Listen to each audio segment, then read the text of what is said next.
ಮೈಸೂರಿನಲ್ಲಿ ಇವತ್ತು ಎಲ್ಲರ ಒಳಗೂಡಿಸಿ ವೇದಿಕೆಯ ಗಣ್ಯರನ್ನ ಒಳಗೂಡಿಸಿ ಈ ಒಂದು ಸುಂದರವಾದಂತಹ ಕಾರ್ಯಕ್ರಮವನ್ನು ವೇದಿಕೆ ಮೇಲೆ ಮಂಗಳಗೌರಿರವರು ಮತ್ತು ಗೋಪಾಲ್ರವರು ಮತ್ತು ಶ್ರೀನಿವಾಸ ಮೂರ್ತಿರವರು, ಚರಣ್ ಹೆಬ್ಬಾರ್ ಅವರು, ಪ್ರವೀಣ್ ಕುಮಾರ್ ಮಾಣಿಕಾರವರು ಮತ್ತು ಸಮುದಾಯದ ಎಲ್ಲ ಬಂಧುಗಳು ಇಲ್ಲಿ ಸೇರಿ ಕಾರ್ಯಕ್ರಮವನ್ನು ಮಾಡ್ತಾರೆ. ನಾನು ಹಲವಾರು ವರ್ಷಗಳಿಂದ ಭಾಸ್ಕರ್ ಅವರು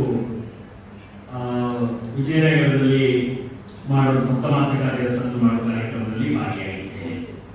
ಇವತ್ತು ಈ ಸಾಲಿನಲ್ಲಿ ಇಲ್ಲಿ ಏರ್ಪಾಡು ಮಾಡಿರೋದು ಸ್ವಲ್ಪ ಜನ ಹೆಚ್ಚು ಸೇರಲಿಕ್ಕೂ ಕಾರಣ ಆಗಿದೆ ಅಂತ ನಾನು ಭಾವಿಸ್ತೀನಿ. ಹೆಚ್ಚು ಬೇರೆ ಎಲ್ಲ ಬ್ರಾಹ್ಮಣರು ಜಾಗದಲ್ಲಿ ಮಾಡ್ತಿರೋದ್ರಿಂದ ಅವರು ಕೂಡ ಇದಕ್ಕೆ ಪ್ರೋತ್ಸಾಹ ಮಾಡಲಿಕ್ಕೆ ಬಂದಿದ್ದಾರೆ ಅಂತಂದ್ರೆ ತಪ್ಪಾಗಲಾರದು. ಅವರೆಲ್ಲರೂ ಕೂಡ ಬಂದು ಈ ಒಂದು ಹಾಲು ತುಂಬಿದಂತ ಆಗಿರ್ತಕ್ಕಂಥ ಸನ್ನಿವೇಶದಲ್ಲಿ ಒಂದು ಪ್ರದೇಶದ ಜನ, ಅಲ್ಲಿಯ ಸಂಪ್ರದಾಯ, ಅಲ್ಲಿಯ ಆಚರಣೆಗಳು, ಅಲ್ಲಿಯ ಕುಲದೇವತೆ, ಅಲ್ಲಿನ ಆಹಾರ ಪದ್ಧತಿಗಳು ಎಲ್ಲದರ ನಡುವೆ ಬದುಕುವರು ಬದುಕಿನ ಬೇರೆ ಬೇರೆ ಆಯಾಮದ ಕಾರಣಕ್ಕಾಗಿ, ಮೊದಲಿನ ಕಾರಣಕ್ಕಾಗಿ ಬೇರೆ ಪ್ರದೇಶಕ್ಕೆ ಬರುವಂಥದ್ದು ಇತ್ತೀಚಿನ ವರ್ಷಗಳಲ್ಲಿ ಸಹಜವಾಗಿ ನಡೀತಾರೆ.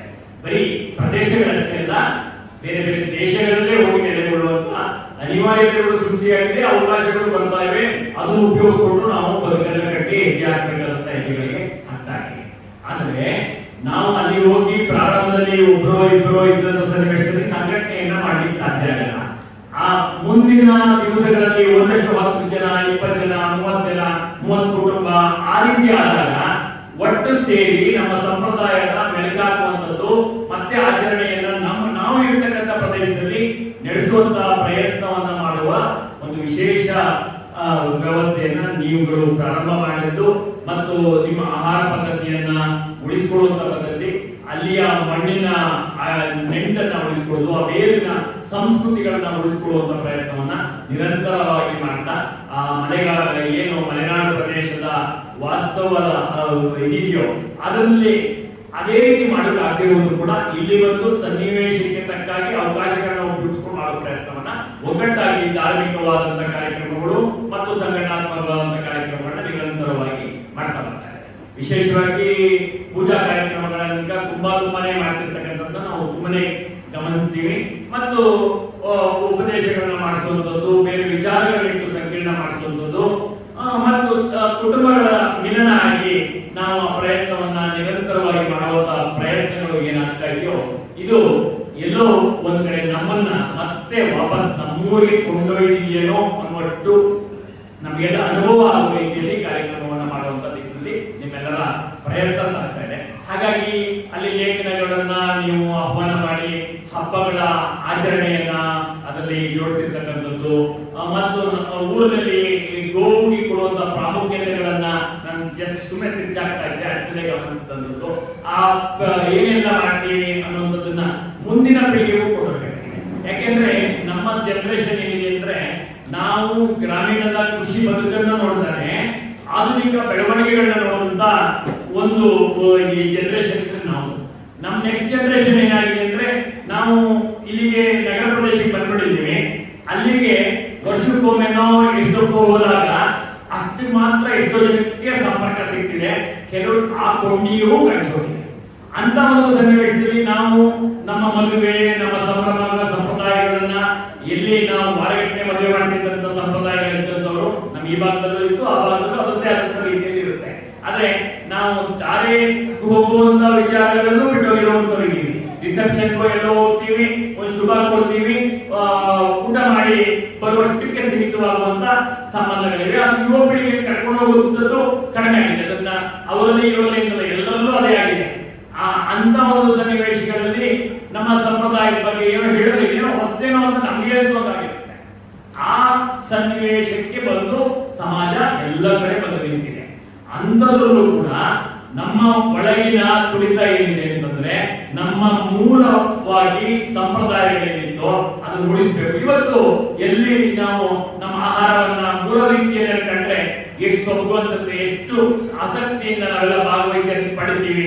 ಬರೀ ಆಹಾರ ಅಷ್ಟೇ ಅಲ್ಲ, ಆ ಪೂಜಾ ಕ್ರಮಗಳಿಂದ ಮತ್ತೊಂದು ಸೇರುವಂತ ಸಂಪ್ರದಾಯಗಳು, ಉಡುಗೆ ತೊಡುಗೆಗಳು ಮತ್ತೆ ಎಲ್ಲವೂ ಕೂಡ ಪ್ರದೇಶದಿಂದ ಪ್ರದೇಶಕ್ಕೆ ಬೇರೆ ಬೇರೆ ರೀತಿಯಾದಂತಹ ಆಚರಣೆಗಳು ಹೋಗ್ತಿರ್ತದೆ. ಅದನ್ನ ನೋಡಿದಾಗ ಗೊತ್ತು ಮಾಡಬೇಕಿರುತ್ತೆ, ನೋಡಬಹುದಿರುತ್ತೆ.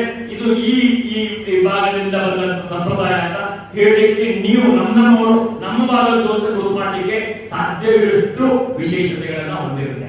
ಆದ್ರೆ ಕಾರಣಾಂತರಗಳಿಂದ ನಮ್ಮ ಬದುಕನ್ನ, ಶಿಕ್ಷಣದ ರೂಪಗಳನ್ನ ಬದಲಿಸ್ತಾ ನಾವು ಶಿಕ್ಷಣದಿಂದನೇ ಎಲ್ಲ ಆಗೋಗುತ್ತೆ ಭಾವಿಸ್ಕೊಂಡು ನಾವು ನಮ್ಮ ಪೂರ್ವಿಕರು ಎಷ್ಟು ಸಂತೋಷವಾಗಿದ್ರು ಅನ್ನೋದಕ್ಕೆ ಅದಕ್ಕೆ ಹಣ ಕಾರಣ ಅಲ್ಲ, ನಾವು ಅರಿವನ್ನೇ ಮಾಡ್ಕೊಳ್ಳಿಲ್ಲ. ನಾವೆಲ್ಲ ಅರಿವು ಮಾಡ್ಕೋತಾ ಇರೋದು ಏನಂತಂದ್ರೆ ಅತ್ಯಂತ ಸೌಲಭ್ಯ ಉಳ್ಳಂತ ಈ ಮೂಲಭೂತ ಸೌಕರ್ಯಗಳೇ ಈ ಸ್ವರ್ಗವನ್ನು ಸೃಷ್ಟಿ ಮಾಡಿದೆ ಅಂತ ಕನಸು ಕಟ್ಕೊಂಡು ಅದರದ್ದೇನೋ ಸೌಲಭ್ಯಗಳನ್ನ ಪಡೆಯಲಿಕ್ಕೆ ಹೋಗ್ತೀವಿ. ಆದ್ರೆ ಅದಕ್ಕೆ ಹಿಂದೆ ನಮ್ಮ ಮನಸ್ಸಿನ ಸಮಾಧಾನ ಇದೆಯಾ ಅಂತ ಕೇಳಿದ್ರೆ ಮನಸ್ಸಿನಲ್ಲಿ ಇರ್ತಕ್ಕಂಥ ಗೊಂದಲತೆಗಳಿಗೆ ಪರಿಹಾರ ಸಿಕ್ಕಿಲ್ಲ ಅಂತ ಎಲ್ಲ ಪಡ್ಕೊಂಡ ಮೇಲೆ ಆ ಚಿಂತನೆ ಮಾಡುವಂತ ಸನ್ನಿವೇಶಗಳನ್ನ ಸಾಕಷ್ಟು ಬಾರಿ ನಮ್ಮ ಮನಸ್ಸುಗಳಲ್ಲಿ ಆ ಗೊಂದಲಗಳು ಉಂಟಾಗ್ತವೆ. ಆದ್ರೆ ಪುನಃ ನಾವು ಆ ಕ್ಷಣಿಕವಾದ ಚಿಂತನೆ ಮಾಡ್ತೀವಿ, ಪುನಃ ಮುಂದುವರೆದ ಹೆಜ್ಜೆ ಇನ್ನೇನೋ ಮಾಡೋದು ಒಂದು ಸಾಧನೆ ಅಂದ್ರೆ ನಮ್ಮ ವಿಚಾರಗಳಲ್ಲಿ ಯುವ ಪೀಳಿಗೆಯಲ್ಲಿ ಏನಾಗಿದೆ ಅಂತಂದ್ರೆ ಯಾರೋ ಏನೋ ಓದಿದ್ರು ಅಂದ್ರೆ ಅದು ದೊಡ್ಡ ಸಾಧನೆ, ಯಾರೋ ಬೇರೆ ದೇಶಕ್ಕೆ ಹೋದ್ರು ಅಂದ್ರೆ ಅದೇ ದೊಡ್ಡ ಸಾಧನೆ. ಈ ರೀತಿ 30-35 ವರ್ಷದಿಂದ ನಾನು ಒಂದು ಚೂರು ಮಾತಾಡೋದಾದ್ರೆ ಯಾರೋ ಪರದೇಶಕ್ಕೆ ಹೋಗ್ತಾರೆ ಅಂದ ತಕ್ಷಣ ವಿಪರೀತ ಆನಂದ ಪಡೋದು, ಅದರಲ್ಲಿ ಸಂಭ್ರಮ ಪಡೋದು ನಾನು ನೋಡ್ತಾ ಇದ್ದೆ. ಅದು ನಾನು ಅವ್ರ ಭವಿಷ್ಯ ದೃಷ್ಟಿಯಲ್ಲಿ ನಾನು ತಪ್ಪು ಅಂತ ಹೇಳಿಲ್ಲ. ಆದ್ರೆ ಇವತ್ತಿನ 30 ವರ್ಷದ ನಂತರದ ಸ್ಥಿತಿಯಲ್ಲಿ ಈ ಕುಟುಂಬಗಳಲ್ಲಿ ಇವತ್ತು ಅವರು ಇರ್ತಕ್ಕಂಥ ಸ್ಥಿತಿ ನೋಡಿದಾಗ ದುಃಖ ನನಗೆ. ಯಾರು ಸಂತೋಷ ಪಟ್ಟರೋ ಅವರು ಆ ಮಕ್ಕಳ ಅಲ್ಲೇ, ಇವ್ರು ಇಲ್ಲೇ, ಇವರು ಸಂತೋಷದಲ್ಲಿ ಅವರಿಲ್ಲ, ಇವ್ರು ದುಃಖದಲ್ಲಿ ಅವರಿಲ್ಲ ಅನ್ನುವಂತ ಸ್ಥಿತಿಗಳನ್ನ ಅಲ್ಲ ನೋಡ್ತಾ ಇದ್ದಾಗ ಹಣದಿಂದ ಎಲ್ಲವೂ ಸಾಧ್ಯ ಇಲ್ಲ. ನಮ್ಮ ತಂದೆ ತಾಯಿಗಳನ್ನ ಗಮನಿಸ್ಕೊಡಿ ನೀವು. 5-6 ಮಕ್ಕಳು ಇರ್ತಿದ್ರು, 4-5 ಗಂಡು ಮಕ್ಕಳು ಇರ್ತಿದ್ರು, ಒಬ್ಬರು ಆಚೆ ಕಳಿಸೋದು ಮನಸ್ಸು ಹೋಗ್ತಿರ್ಲಿಲ್ಲ ಅವ್ರಿಗೆ ಇರೋ ಕಷ್ಟದಲ್ಲೇ ಹಂಚಿ ಬದುಕನ್ನ ಸುಂದರತೆಗೊಳಿಸುವಂತ ಬೇರೆ ಬೇರೆ ವಿಚಾರಗಳು ಇತ್ತು. ನನಗೆ ತುಂಬಾ ಚಿಕ್ಕವನಿದ್ದಾಗ ನನಗೆ ಬಹಳ ನೆನಪಿರೋದು, ನಮ್ಮ ಅಜ್ಜಿ ಬಹಳ ಹಿರಿಯರಿದ್ದಾಗ ಅಜ್ಜಿ, ಅವರ ನಾದ್ನಿ, ಅವರೆಲ್ಲ ಸೇರ್ಕೊಂಡು ಪಗಡೆ ಆಡುವಂತದ್ದು ಇಂಥವೆಲ್ಲ ನೋಡುವಂತವ್ರು ನಾವು ನಮ್ಮ ಮುಂದಿನ ಮಕ್ಕಳು ನೋಡೋಕ್ ಸಾಧ್ಯ ಇಲ್ಲ. ಯಾಕೆ ನೋಡೋಕ್ ಸಾಧ್ಯ ಇಲ್ಲ ಅಂದ್ರೆ ನಾವು ಒಟ್ಟಿಗೆ ಸೇರುವಂತ ಅವಕಾಶಗಳಲ್ಲಿ ಮದುವೆ ಮನೆಯಲ್ಲಿ 15 ನಿಮಿಷ ಅಲ್ಲಿ ಎಲ್ಲರೂ ಕ್ಯೂ ನಿಂತಾಗ ನಾವು ನಮ್ಮ ಮಕ್ಕಳು ಕ್ಯೂ ನಿಲ್ಲಿಸ್ಕೊಂಡು ಹೋಗಿ 2 ನಿಮಿಷದ ಫೋಟೋ ಮಾಡಿ ಮುಂದಕ್ಕೆ ಈಚೆ ಬಂದು ಹೋಗುವಷ್ಟು ಬಿಟ್ರೆ ನಮಗೆ ಸಂಬಂಧಗಳಿಗೆ ಸಮಯ ಕೊಡುವಷ್ಟು ಮನಸ್ಥಿತಿ, ಸಮಾಧಾನ ಎರಡೂ ಇಲ್ಲಿರುವಂತ ಸನ್ನಿವೇಶದಲ್ಲಿ ನಾವು ಸಮಾಧಾನ ಇದ್ದೀವಿ. ಆದ್ರೂ ನಾವೇನ್ ಹೇಳ್ತಿದ್ದೀವಿ ಅಂದ್ರೆ ಅತ್ಯಾಧುನಿಕವಾದಂತ ಮುಂದಿನ ಭವಿಷ್ಯ ಕಟ್ಟಲಿಕ್ಕಾಗಿ ನಮ್ಮ ಬದುಕನ್ನ ಮೀಸಲಿಟ್ಟಿದ್ದೀವಿ. ನಾವೆಲ್ಲ ಅವರೆಲ್ಲ 5-6 ಮಕ್ಕಳಿಂದ ಚಿಂತನೆ ಮಾಡಲಿಲ್ಲ, ಈ ತರ ಆಸ್ತಿ ಮಾಡಬೇಕು, ಈ ತರ ಓದಿಸ್ಬೇಕು, ಹಿಂಗ್ ಕಷ್ಟ ಅದೇನು ಅನ್ಲೇ ಇಲ್ಲ. ಅವರು ಕಷ್ಟನೇ ಸಂತೋಷ ಅಂತ ಅದ್ರೊಳಗೆ ಸಂತೋಷ ಪಟ್ಟು ಹೇಳ್ಕೊಟ್ರು. ನಾವು ಒಂದೇ ಮಕ್ಕಳು ಇಟ್ಕೊಂಡ್ರೆ ನಾವು ಕಲಿಸಿದ್ದೆಲ್ಲ ಅವರಿಗೆ ಉಳಿಯುತ್ತೆ, ಅದು ಸಂತೋಷ ಇದೆ ಅಂತ ಭಾವಿಸ್ಕೊಂಡ್ವಿ, ಅದನ್ನ ಬೆಳೆಸಿದ್ವಿ. ಆ ಮಕ್ಕಳು ಬೇರೆ ದೇಶ ಬೆಳೆಸಿದ್ವಿ. ಅವರು ಈ ಸಂಪ್ರದಾಯ, ಈ ನೆಲದಿಂದ ಇಂಥ ಎಲ್ಲ ವಿಚಾರಗಳು ಬಿಟ್ಟು ಹೊಸ ಸಂಪ್ರದಾಯ, ಹೊಸ ಜಾಗಕ್ಕೆ ಹೋದ್ರು. ಅಲ್ಲಿಯ ಸೌಕರ್ಯಗಳು, ಅಲ್ಲಿಯ ಸೌಲಭ್ಯಗಳು ನೋಡಿ ಇಲ್ಲಿಗೂ ನನಗೆ ಸಂಬಂಧನೇ ಇಲ್ಲ ಅನ್ನುವಂತ ಬದುಕನ್ನು ಶುರು ಮಾಡ್ಕೊಂಡ್ರು. ನಮಗೂ ಅವ್ರಿಗೂ ಬರೀ ಟೆಲಿಫೋನ್ ಕಾನ್ವರ್ಸೇಷನ್ ಬಿಟ್ರೆ ನಿಮ್ಗೇನು ಉಳ್ಕೊಳ್ಳದೆ ರೀತಿ ಬಂದಿದೆ. ಇವತ್ತು ಅದನ್ನ ಹೇಳೋದ್ರೆ ಸಮಾಜದ ಮುಂದೆ ಒಳಗಡೆ ನಮ್ಮ ಮನಸ್ಸು ಹೋಗ್ತಾ ಇಲ್ಲ. ಅದಕ್ಕಾಗಿ ಅದೇ ಚೆನ್ನಾಗಿದೆ ಅಂತ ಹೇಳುವಂತ ಮನಸ್ಥಿತಿಯನ್ನು ನಾನು ಕೊಡ್ತೀನಿ. ಯಾಕೆಂದ್ರೆ ನಾನು ತುಂಬಾ ಜನರನ್ನ ಎದುರುಗೊಳ್ಳುವಂತ, ಭೇಟಿಯಾಗುವಂತ ಅವಕಾಶಗಳು ನಾನು ಜಾಸ್ತಿ. ಇವತ್ತು ಹೇಳೋದಾದ್ರೆ ಬ್ರಾಹ್ಮಣರ ಕಾರ್ಯಕ್ರಮದ್ದು 4ನೇ ಕಾರ್ಯಕ್ರಮ ಇಲ್ಲಿ ಭಾಗವಹಿಸ್ತಾ ಇದ್ದೀನಿ. ಬೆಳಗ್ಗೆ ಸಾಮೂಹಿಕ ಸತ್ಯನಾರಾಯಣ ಪೂಜೆಯಲ್ಲಿ ಭಾಗವಹಿಸಿದೆ, ನಂತರ ಚಾಮುಂಡಿ ಚಂಡಿ ಹವನದಲ್ಲಿ ಭಾಗವಹಿಸಿದೆ, ನಂತರ ಸಾಧನಾ ಪುರಸ್ಕಾರದಲ್ಲಿ ಭಾಗವಹಿಸಿದೆ. ಈಗ ನಿಮ್ ಕಾರ್ಯಕ್ರಮ ಭಾಗವಹಿಸ್ತಾ ಇದ್ದೀನಿ. ಪ್ರತಿ ಕಾರ್ಯಕ್ರಮದಲ್ಲೂ 100, 200, 300 ಜನರನ್ನ ಎದುರುಗೊಳ್ತೀನಿ. ಎಲ್ಲೋ ಒಂದಷ್ಟು ಸಮಯ ಇದ್ದಾಗ ಇಲ್ಲ ನನ್ನನ್ನು ಭೇಟಿ ಮಾಡಿ ಬಂದಾಗ ಅವ್ರು ಹೇಳೋ ವಿಚಾರಗಳು ನೋಡಿದ್ದೀನಿ. ಕಳೆದ 35 ವರ್ಷದಿಂದ ಮೈಸೂರಲ್ಲಿ ನೆಲೆಗೊಂಡಾಗ ಅವ್ರು ಅಮೆರಿಕಕ್ಕೆ ಕಳಿಸಿದಾಗ ಎಷ್ಟು ಸಂತೋಷ ಪಟ್ಟಿದ್ರು. ಇವತ್ತು ಅವ್ರ ಮನೆಗೆ ಹೋದಾಗ ಅವ್ರು ಇಬ್ಬರೇ ಇದ್ದು ಆ ವಿಡಿಯೋ ಕಾನ್ಫರೆನ್ಸ್ ವಿಡಿಯೋ ಇದರಲ್ಲಿ ಮಾತಾಡಿಕೊಂಡು ಮೊನ್ನೆ ಲಾಸ್ಟ್ ವೀಕ್ ಫೋನ್ ಮಾಡಿದ್ದ, ಅವ್ನು ಚೆನ್ನಾಗಿದ್ದಾನೆ ಅನ್ನೋ ಅಷ್ಟೇ ಧ್ವನಿಯನ್ನ ಕುಕ್ಕಿದ ಧ್ವನಿಯಲ್ಲಿ ಹೇಳುವುದು ಕೂಡ ಕೇಳ್ತಾ ಇದ್ದೀನಿ. ಯಾಕೆ ನಾನು ಈ ಮಾತನ್ನ ಮನಸ್ಸು ಬಿಚ್ಚಿ ಆಡ್ತಾ ಇದ್ದೀನಿ ಅಂತಂದ್ರೆ ಸಂತೋಷ ಇರ್ತಕ್ಕಂಥದ್ದು ಅಮೆರಿಕದಲ್ಲ, ಸಂತೋಷ ಇರ್ತಕ್ಕಂಥದ್ದು ದೊಡ್ಡ ಬಂಗ್ಲೆಯಲ್ಲ, ಸಂತೋಷ ಇರ್ತಕ್ಕಂಥದ್ದು ದೊಡ್ಡ ಕಾರ್ನಲ್ಲ, ದೊಡ್ಡ ಮನಸ್ಸಿನಲ್ಲಿದೆ. ದೊಡ್ಡ ಮನಸ್ಸು ಎಲ್ಲರನ್ನ ಹೊಂದಿಕೊಂಡು ನೋವು, ನಲಿವುಗಳು, ಜಗಳ, ಕಷ್ಟ ಸುಖಗಳು ಎಲ್ಲದರ ನಡುವೆ ಬದುಕುವಂತ ನಮ್ಮ ಸಂಸ್ಕೃತಿ ಇತ್ತಲ್ಲ, ಆ ಸಂಸ್ಕೃತಿಯಿಂದ ನಾವು ಶ್ರೀಮಂತರಾಗಿದ್ವಿ. ಯಾಕೆಂದ್ರೆ ಹೊಡೆದಾಡ್ಕೊಂಡಿದ್ರು ನಮ್ಮ ಹಿರಿಯರು, ಇಲ್ಲ ಅಂತ ಹೇಳಿಲ್ಲ. ಆದ್ರೆ ಮತ್ತೆ ಮಾತಾಡಿಸ್ತಿದ್ರು, ಮತ್ತೆ ಸಂಬಂಧ ಕಟ್ಟಿದ್ರು, ಮತ್ತೆ ಮತ್ತೆ ಬೆಳೀತಾ ಇದ್ರು, ಮತ್ತೇನು ಹಾಗೆ ಅನ್ನೋ ರೀತಿಯಲ್ಲಿ ಪುನಃ ಹೊಸ ರೀತಿಯಲ್ಲಿ ಹೋಗ್ತಾ ಇದ್ರು. ಇವತ್ತು ನಮ್ಮ ಜೀವನದಲ್ಲಿ ನಾವು ಮಕ್ಕಳನ್ನೇನಾದ್ರು ಒಂದು ಬೈದು ಬಿಟ್ರೆ ಅವರೇ ಒಂದು ವಾರ ಮಾತಾಡ್ಸೋದಿಲ್ಲ. ನಮ್ಮ ಮನೆಯಲ್ಲಿ ನಾಳೆ ಬೆಳಿಗ್ಗೆ ಊಟ ಕೊಡ್ಬೇಕಾದ್ರೆ ಅವರಿಗೆ ಅವ್ರನ್ನ ನಾವು ಶಾಲೆ ಕಳಿಸಬೇಕಾದವರು ಸಂಜೆ ಬಂದಾಗ ಮುಖ ತಿಳಿಸ್ಕೊತಾರೆ. ನಾವು ಅವ್ರು ಸಮಾಧಾನ ಮಾಡಿದ್ರೆ ಮತ್ತೊಂದು ಕೆಲಸ, ನಮಗೆ ಅದೇ ರೀತಿಯಲ್ಲಿ ಬದುಕಬೇಕಾದಂತ ಸ್ಥಿತಿಯಲ್ಲಿ ಕೊಟ್ಟಿರ್ತಿದ್ದಾರೆ. ಆ 4-5 ಇದ್ದಾಗ ಹಂಗಿರ್ಲಿಲ್ಲ, ಹೊಡೆದಾಡ್ಕೊಂಡೇ ಬಂದು ಹೊಡೆದಾಡ್ಕೊಂಡೇ ಬೆಳೆದಂತವರು. ಅದು ಸಮಾಜ ಅಂದ್ರೆ ಏನು ಅಂತ ನಮ್ಗೆ ಗೊತ್ತಿತ್ತು, ಸಂಘಟನೆ ಅಂದ್ರೆ ಏನು ಅಂತ ಗೊತ್ತಿತ್ತು, ಧಾರ್ಮಿಕತೆ ಅಂದ್ರೆ ಏನು ಅಂತ ಗೊತ್ತಿತ್ತು. ನಮ್ಮೂರಿನಲ್ಲಿ 83ನೇ ಇಸ್ವಿಯಲ್ಲಿ ಶೃಂಗೇರಿ ಗುರುಗಳು ಬಂದು ಶಂಕರ ಮಠ ಓಪನ್ ಮಾಡುವಂತ ಸನ್ನಿವೇಶದಲ್ಲಿ ನಾವೆಲ್ಲ ಸಮಿತಿಗಳನ್ನ ಹೋಗಿ ಕಲೆಕ್ಟ್ ಮಾಡಿ ಅಷ್ಟು ದೊಡ್ಡ ಕಾರ್ಯಕ್ರಮಕ್ಕೆ ಸಮಿತಿ ತಂದುಕೊಟ್ಟು ನೆನಪು ಇನ್ನೂ ನನಗೆ ಹಚ್ಚಲಾಗಿದೆ. ಅಂದ್ರೆ ಒಂದು ಧಾರ್ಮಿಕತೆ ಅಂದ್ರೆ ಬರೀ ಹೋಮಕುಂಡದಲ್ಲಿ ನಡೆಯೋಲ್ಲ, ಅದು ಹಿಂದೆ ನಡೆಯುವಂತ ಈ ರೀತಿ ಸಾರ್ಥಕವಾದಂತ 100 ಕಾರ್ಯಕ್ರಮಗಳನ್ನ ಒಬ್ಬ ಪುಟ್ಟಾಳಿ ಬಾಲಕನಿಂದ ಹಿಡಿದು ಹಿರಿಯರಿಗೂ ಸಜ್ಜುಕೊಂಡು ಜೋಡಿಸಿಕೊಂಡಿರ್ತಾರೆ. ಅದು ಸೇರಿ ಸಂಭ್ರಮವಾಗಿ ಅದು ಆಚೆಗೆ ಬರುತ್ತೆ. ಅಂತ ಎಲ್ಲ ವಿಶಿಷ್ಟ ರೂಪದಲ್ಲಿ ಸಾವಿರಾರು ವರ್ಷ 100 ತಲೆಮಾರು ಸಂತೋಷದಿಂದ ಬದುಕಿದ್ದಂತವ್ರನ್ನ ನಮ್ಮ ಸಂಪ್ರದಾಯಗಳೇನಿದೆಯೋ ಅದನ್ನ ಏಕಮಾತ್ರವಾಗಿ ಇವತ್ತಿನ ಶಿಕ್ಷಣ ಬಂತು ಅಂತ ತಕ್ಷಣ ಅದನ್ನ ಬಿಟ್ಟು ಬೇರೆ ಮಕ್ಕಳಿಗೆ ಹೊರಕೊಳ್ತಾಗಿವಲ್ಲ, ಎಲ್ಲಿ ಕಳೆದು ಹೋಗ್ತಾ ಇದೀವಿ ನಾವು ಅನ್ನೋದನ್ನ ನಾವೆಲ್ಲರೂ ಆಲೋಚನೆ ಮಾಡಬೇಕಾಗಿದೆ. ನಮ್ಮ ಮನೆಗಳಲ್ಲಿ ಅಂದ್ರೆ ಹೊಸ ರೂಪದಲ್ಲಿ ಬೇರೆ ಧಾರ್ಮಿಕತೆ ಪ್ರಾರಂಭ ಆಗಿರ್ಬೋದು, ಆದ್ರೆ ನಮ್ಮ ಬೇಡದಲ್ಲಿ ಇತ್ತಲ್ಲ ಆ ವಿಚಾರಗಳನ್ನ ನಾವು ಎಲ್ಲಿಯವರೆಗೆ ನೆನಪಿಟ್ಟು ಕೊಂಡೊಯ್ಯಕ್ಕೆ ಸಾಧ್ಯ ಇಲ್ವೋ ಅಷ್ಟು ಹಸರಾಗಿ ಸಂತೋಷವಾಗಿರ್ಲಿಕ್ಕೆ ಸಾಧ್ಯ ಇಲ್ಲ. ಎಲ್ಲ ಒಂದ್ ಕಡೆ ಸಾಂದರ್ಭಿಕ ಸಂತೋಷಗಳು ಸಿಗ್ತವೆ, ಎಲ್ಲ ವಿಚಾರಗಳಲ್ಲೂ ಸಿಗ್ತವೆ. ಆದ್ರೆ ನಮ್ಮೂರಿನಲ್ಲಿ ಒಂದು ವಾರ ಮೊದಲು ಮದುವೆ ಆದದನ್ನ ನೋಡಿದೀನಿ. ಯಾರೋ ಬರೋರು ಬಾಳೆಕನ್ ತಂದು ಅವ್ರ ತೋಟದ ಬಾಳೆಕನ್ ಕಟ್ಟಿದ್ನ ನೋಡಿದೀನಿ. ಬಾಳೆ ಮನೆ ಇರ್ತಕ್ಕಂಥ ಇಲ್ಲಿ ನಮಗೆ ತಗೊಂಡೋಗಿದ್ರು ಹಸಿರು ಮಾವಿನ ತೋರಣಗಳು ಊರು ರಸ್ತೆ ಕಟ್ಟಂತ ನೋಡಿದೀನಿ. ನನ್ನ ಪುಟಾಣಿಗಳು ನಾವೇನು ಕೆಲಸ ಮಾಡಿಲ್ಲ, ಅದು ನೋಡಿ ಆನಂದ ಪಟ್ಟಿದ್ದೀವಿ.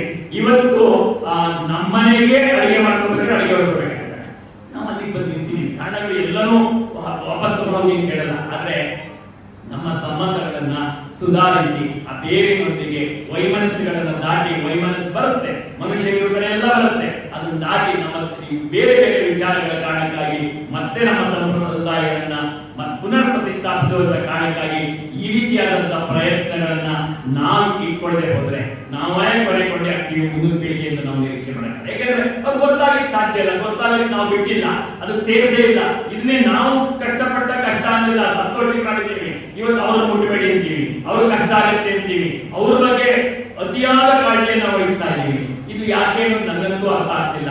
ಯಾಕೆಂದ್ರೆ ನಮ್ಮಲ್ಲಿ ಬಾವಿ ಸೇರಿದ್ದು ನಮ್ಮ ಅಜ್ಜಿ ಸೇರ್ತಾ ಇದ್ರು, ನಾವು ಸೇರ್ತಾ ಇದ್ವಿ. ಅವ್ರ ಜೊತೆಗೆ ಒಂದು ಕೈ ಹಾಕಿ ಹೋಗ್ತಿದೆ. ನಮ್ಮ ಮಕ್ಕಳಿಗೆ ನಲ್ಲಿ ನೀರು ತಿರ್ಗಿಸೋದು ಬೇಡಪ್ಪ, ಇವತ್ತು ಅದು ಹಿಂಗ್ ದೋಸದ ತಕ್ಷಣ ನೀವು ಬರಬೇಕು ಅನ್ನೋಷ್ಟು ಸುಖವಾಗಿರ್ಬೇಕು ಅಂತೀವಿ. ಸುಖ ಭೌತಿಕವಾಗಿ ಬಂದದ್ದು, ಮಾನಸಿಕವಾಗಿ ಯಾವ್ದಾದ್ರು ಸಂಕಷ್ಟ ಬಂದ್ರೆ ಅವರು ಆ ಕೊಡುವ ಆಘಾತ ಇದೆಯಲ್ಲ ಅದನ್ನು ಯಾರು ನಿವಾರಣೆ ಮಾಡಕ್ಕಾಗಲ್ಲ. ನೈಜವಾದ ಕಷ್ಟಗಳನ್ನ ಎದುರಿಸಿ ಬಂದಂತವರು ಎಂತದೇ ಸಂಕಷ್ಟಗಳು ಬರಲಿ, ಅಂತ ಸಂಕೋಲೆಗಳೇ ಬರಲಿ, ಯಾವತ್ತೂ ತುದಿಗೆಟ್ಟಾಗಲ್ಲ. ನಂಬಿರು ಆದದ್ದು ಆಯ್ತು ನೋಡೋಣ ಬಿಡು ಉತ್ಸಾಹ ಅಂತ ಹೆಜ್ಜೆ ಹಾಕೋರು ಮುಂದೆ ಏನ್ ಬರುತ್ತೆ ಎಂದು ಎದುರಿಸುವುದು. ಅದು ಸಮಾಜದಲ್ಲಿ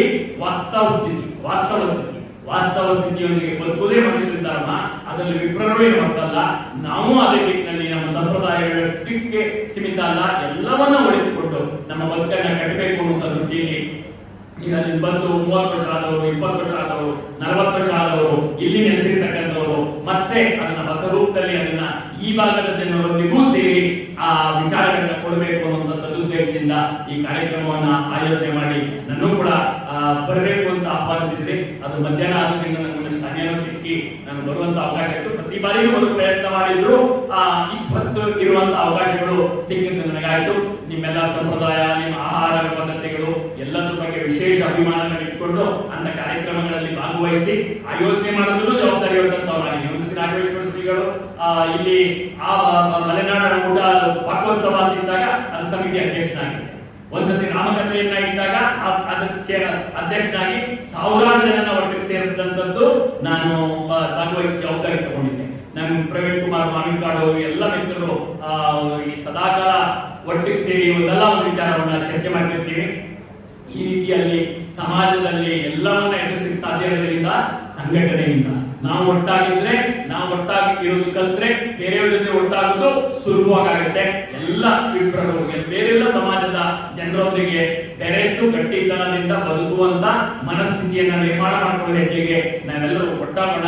ನೀವು ಇಲ್ಲೇ ಬೆಳೆದಂತ ಮಕ್ಕಳುಗಳು ಇವತ್ತು ದೊಡ್ಡವರಾಗಿದ್ದಾರೆ. ಅದರಿಂದ ಅಲ್ಲಿಯ ಮೂಲ ಅಲ್ಲಿನೋ ಇಲ್ಲಿಯವರು ಆಗಿರ್ತಕ್ಕಂಥವರು ಸೇರಿದಂಗೆ ಎಲ್ಲರೂ ಒಟ್ಟಾಗಿ ಈ ನಿಮ್ಮ ಸಂಪ್ರದಾಯಗಳನ್ನ ಇಲ್ಲಿಗೆ ಪರಿಚಯಿಸ್ತಾ ಇಲ್ಲಿಯ ಸಂಪ್ರದಾಯನ ಅಡಾಪ್ಟು ಮಾಡಿಕೊಳ್ತಾ ಎಲ್ಲವನ್ನ ಹೊಸ ರೀತಿಯಲ್ಲಿ ಆಚರಣೆ ಮಾಡುವ ಅವಕಾಶಗಳಿಗೆ ನಾವು ಹೆಜ್ಜೆ ಹಾಕೋಣ. ಸದಾಕಾಲ ನಾವು ನಿಮ್ಮೊಂದಿಗೆ ಇರ್ತೇವೆ, ನೀವು ನಮ್ಮೊಂದಿಗೆ ಇರಬೇಕು ಅನ್ನುವಂಥ ಕಳಕಳಿಯ ಮನವಿಯನ್ನ ಮಾಡ್ತಾ ನನ್ನ ಮಾತಿಗೆ ವಿರಾಮ ನೀಡ್ತಿದ್ದೀನಿ. ಧನ್ಯವಾದ.